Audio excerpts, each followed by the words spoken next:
A preocupante situación que padece o sector pesqueiro e marisqueiro en xeral en toda a ría, pero en particular no municipio, cunha caída importante da produtividade e tamén dos ingresos, foi a principal razón que levou o executivo de Julián Bustelo a impulsar a posta en marcha dun Consello Municipal do Mar. Aínda en fase inicial, a idea pasa por crear un órgano con cabida a todos os axentes implicados na defensa do sector no municipio e establecer así un foro de debate e participación no que abordar a situación que se está vivindo. O que se trata é de sentarnos todos nunha mesma ente, nun mesmo foro para abordar esta situación que realmente é dramática, que é unha situación que están sufrindo ducias de familias aquí no noso Consello que viven directa ou indirectamente do mar e que ademais supón ou pode supoñer tamén a medio e longo plazo pois unha situación socioeconómica no termo municipal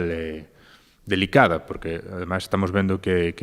ano tras ano pois os permisos de marisqueo van baixando, o que denota que o mar ou dedicarse ao mar, pois para moitos xa non é a primeira opción, como era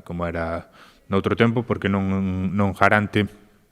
pois uns ingresos suficientes para